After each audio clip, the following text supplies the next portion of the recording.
네, 최근 문재인 전 대통령을 향한 검찰 수사가 본격화하고 있는 가운데 조금 전에 전해드린 것처럼 오늘 이재명 대표가 문재인 전 대통령을 만났습니다.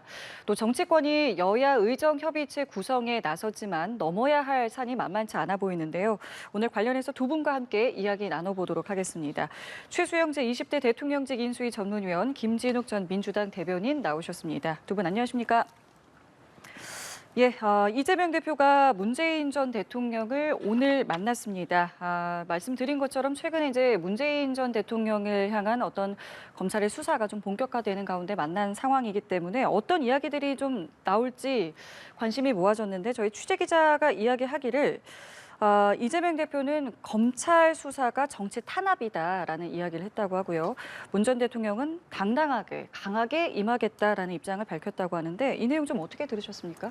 지금 이제 이재명 대표가 지난 8월에 이제 전당대회에서 2기 그 대표로 선출된 이후에 사실은 그 다음 주에 바로 봉하마을하고 평산마을에 가서 권양숙 전 여사를 좀 예방하고 그리고 이번에 또 문재인 전 대통령도 예방하는 일정을 가져야 되는데 그때 마침 코로나19에 확진이 되는 바람에 이게 지금 일정이 좀 수년됐어요. 예. 그런데 그 수년된 사이에 어떤 일이 있었냐 하면 문재인 전 대통령의 사위에 대한 사위 서모 씨에 대한 특혜 채용 의혹의 사건이 그게 이제 문재인 전 대통령을 직접 겨냥한 뇌물 사건으로 이게 변화돼서 지금 문재인 전 대통령을 겨냥한 그런 검찰의 수사가 진행되고 있는 과정 속에서 이 오늘의 만남이 이루어지다 보니까 아마 주된 내용이 현 정부의 검찰이 뭔가 정치 탄압 또 전 정권에 대한 정치 보복성 수사를 하고 있는 것이다. 이런 지금 얘기들이 자연스럽게 공감대가 좀 형성된 것 같고요. 거기에서 뭐 지금 당도 이게 오롯이 문 전 대통령이 개인적으로 혼자서 감당해야 할 부분이 아니라 당도 함께 맞서서 이 지금 현 정부의 이 검찰 정치 보복 수사에 대해서 공동 대응하겠다 이런 취지의 말씀을 좀 같이 나눈 것으로 보여져서 앞으로 당에서 내일 이제 전 정권 정치 탄압 대책위가 발족을 하게 되는데 아마 당도 적극적으로 이 부분에 대해서 관여하겠다 하는 의지를 오늘 말씀을 나눈 것 같습니다. 예, 실제로 오늘 이 문재인 전 대통령 만나기 전에 말씀하신 것처럼 권양숙 여사를 예방하기도 했고 이 자리에서 권 여사도 뭐 일련의 상황이 걱정된다라고 했더니 이재명 대표가 당이 중심을 잡고 잘하겠다라고 했다고 합니다.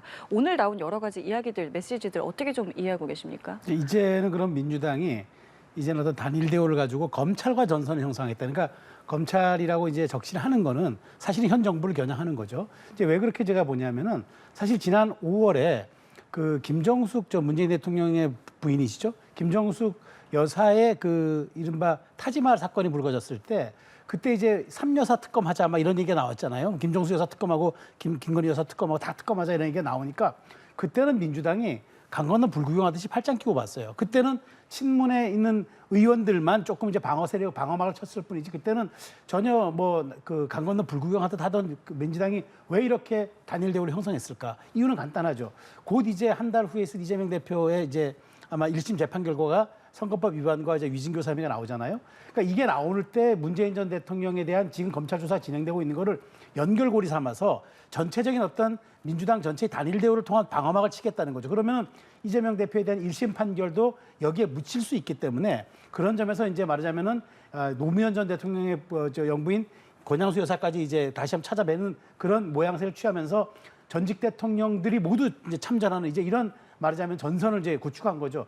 그러니까 저는 여기에서 제가 좀 드리고 싶은 말씀은 먹사니즘을 얘기하는 이재명 대표가 정기국회가 왔는데 자 그럼 이제 노무현 전 대통령의 부인 권양숙 여사와 문재인 전 대통령을 예방해서 이렇게 하루 만에 그런 메시지들을 끌어낸 거는 앞으로 9월 정기국회는 민생이 없는 거죠. 오직 이제 검찰과의 이제 투쟁과 그다음에 10월로 예정되는 이재명 대표 1심 판결 결과가 거의 뭐 그 말하자면 지금 문재인 전 대통령 노무현 전 대통령 권양수 여사까지 이제 끌어들여서 완전한 단일 대우를 형성해 버렸기 때문에 앞으로 저는 여의도 정치에서 정치는 또 실종되고 여야 대표회담이란 이런 부수적인 어떤 이런 효과도 다 사라지고 아마 검찰과 연결고리를 통한 강성 대결이 저는 펼쳐질 것이라고 저는 전망합니다. 그 조금 전에 김진욱 대변인도 말씀하셨습니다마는 마침 이제 대책위가 내일 첫 회의를 하게 되고 이 대책위를 이끄는 인물이 이제 삼선의 김영진 의원인데 이제 대표적인 이제 친명인 가운데 한 명인 것이고요.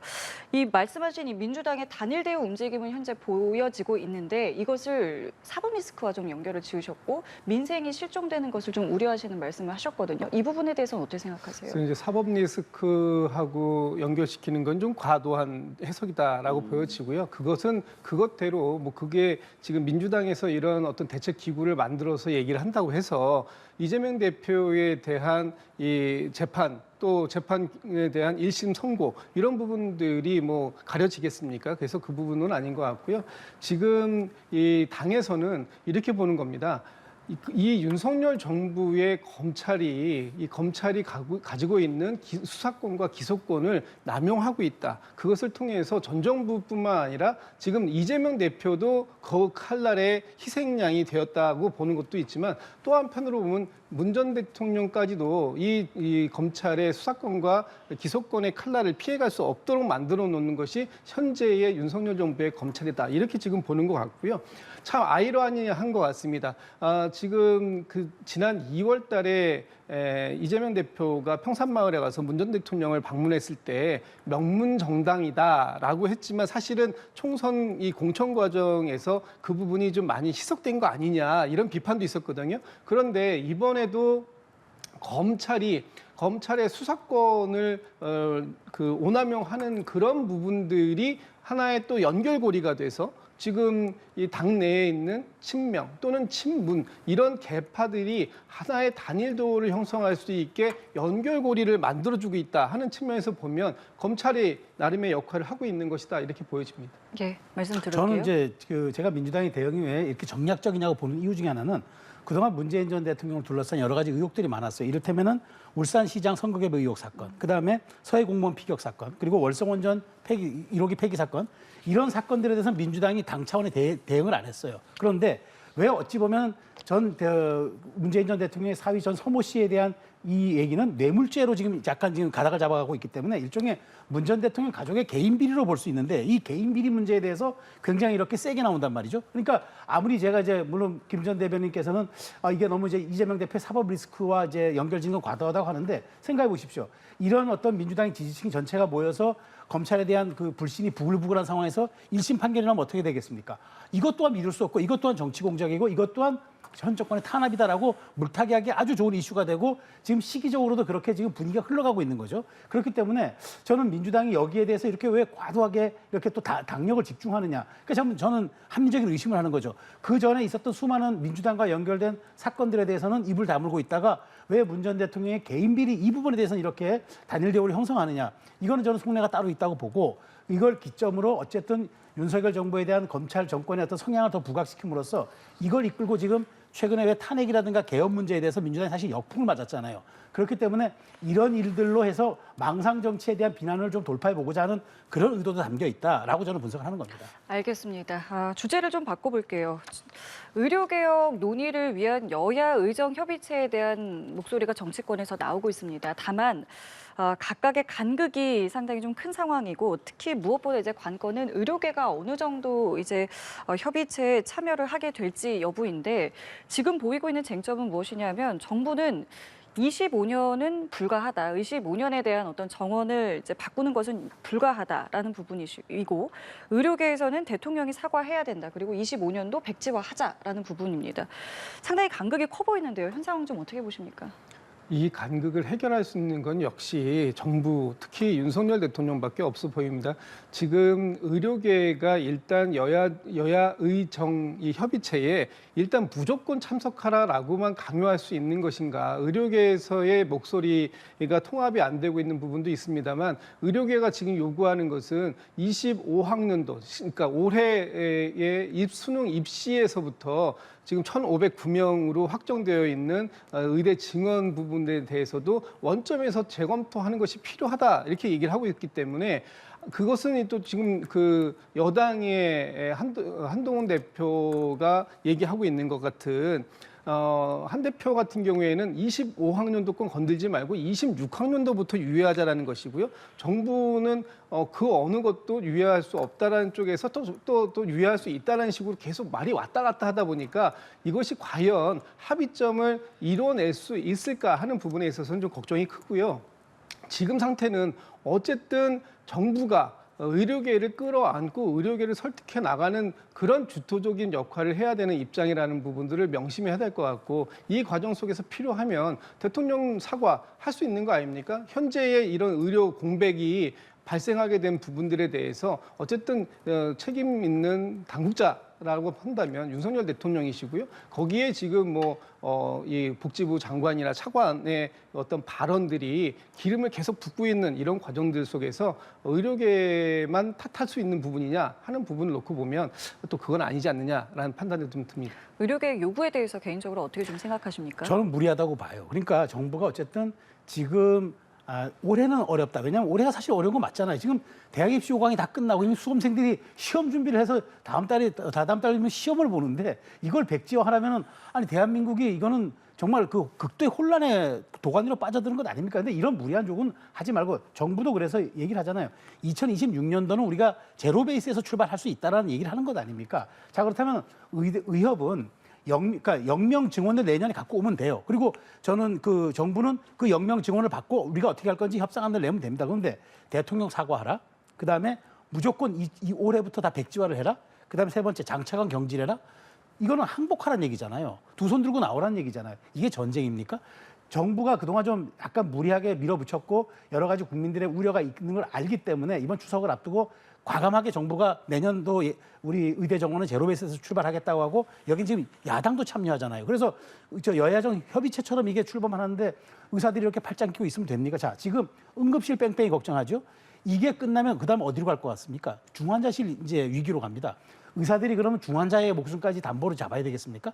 저는 이런 측면에서 공은 의협으로 넘어갔다고 봐요. 이렇게 정부 보고 백기 들고 나오라고 얘기할 것이 아니라 현실을 인정해야죠. 올해는 예외로 두고 그럼 내년부터 어떻게 할 것인지 이걸 논의하면 될 일인데 내년도 영명이다. 좋습니다. 영명하려면 내년에 협상 테이블 나오면 되는데 아예 나오지도 않고 정부 보고 항복하라는 얘기는 대화의 의지가 없다는 얘기 아닙니까? 이건 저는 의사협회가 좀 대할 태도가 아니라고 봅니다. 뭔가 대책은 필요하고 간극은 좁혀지지 않는 것 같고 그래서 나오는 이야기가 그렇다면 여야정부터 좀 이야기를 하는 것에 대한 부분이거든요. 여기에 대해서는 어떻게 생각하세요? 지금 여야정에 대해서는 야당도 동의를 했지 않습니까? 하는 거 참 좋은데 여기에 의료계가 그 합류를 해야 사실 대화가 되는 거 아니겠어요? 근데 의료계를 여기에 합류시키기 위해서 의료계에서 주장하고 있는 것을 다 들어줄 수는 없습니다만 그중에 일부라도 수용해야 할 부분은 있는 게 아닌가라는 생각이 들어요. 이를테면 지금 왜 그 의료계에서는 올해 당장 25학년도부터 의대 정원을 증원하는 것을 백지화해야 된다라고 얘기하느냐 하면 올해 1,509명에 대한 의대 증원을 얘기하면서 이미 여기에 대해 필요한 신규 교원도 채용이 되어야 되는 것이고요.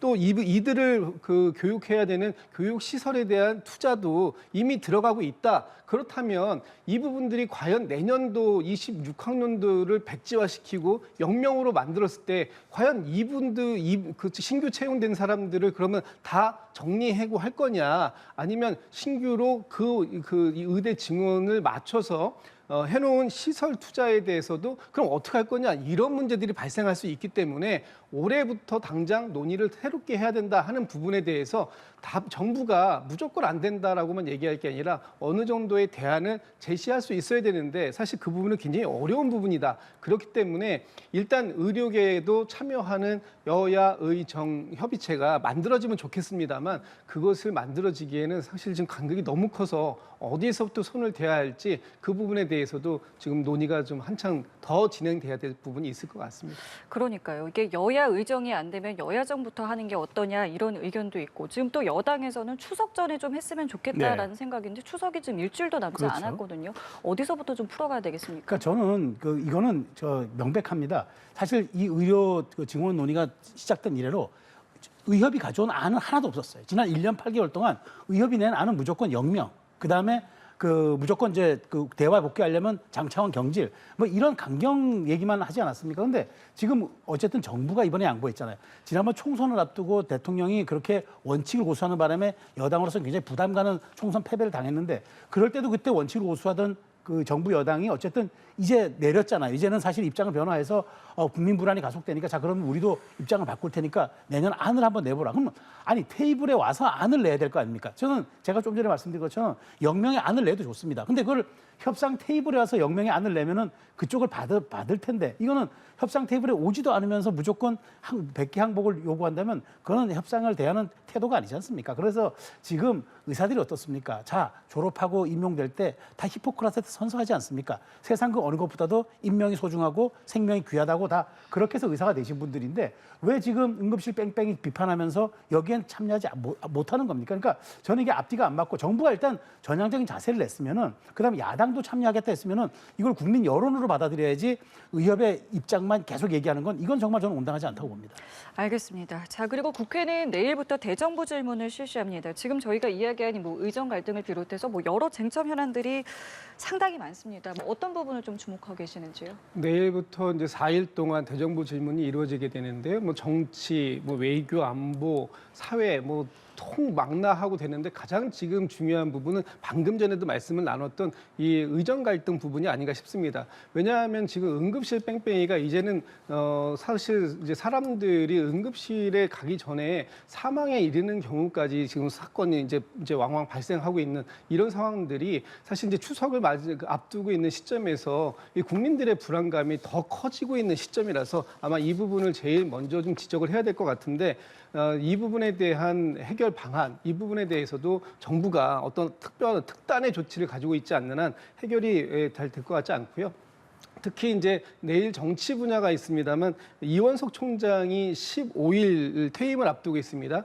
퇴임 전에 본인이 공언을 했던 것처럼 김건희 여사의 명품백 수수 논란 또 의혹 그거하고 또 도이치모터스 주가 조작 사건 두 건에 대해서 이제 종결 처리를 하겠다고 했습니다만 아마 도이치모터스 주가 조작 사건에 대해서는 못할 것 같고요. 김건희 여사의 명품백 사건에 대해서는 종결 처리를 이제 어느 정도 할 것 같은데 다만 좀 아쉬운 부분은 이 수사심의위원회를 검찰이 조직을 해서 거기에서 판단을 구했습니다만 그 조직하고 그 판단을 구하는 과정 속에서 이 수사를 담당했던 검찰 측의 목소리 또 김건희 여사의 변호인 측의 목소리까지는 포함이 됐습니다만 이 문제를 제기했던 최재형 목사 측의 목소리가 정확하게 전달이 되지 못한 부분 아니냐. 그것 때문에 어떤 정보의 비대칭성이 발생한 거 아니냐 하는 부분까지 논란이 좀 남아있는 것 같아서 그 부분을 정리하지 못하고 이원석 총장이 퇴임하는 부분이 있다. 이 부분은 앞으로 김건희 여사의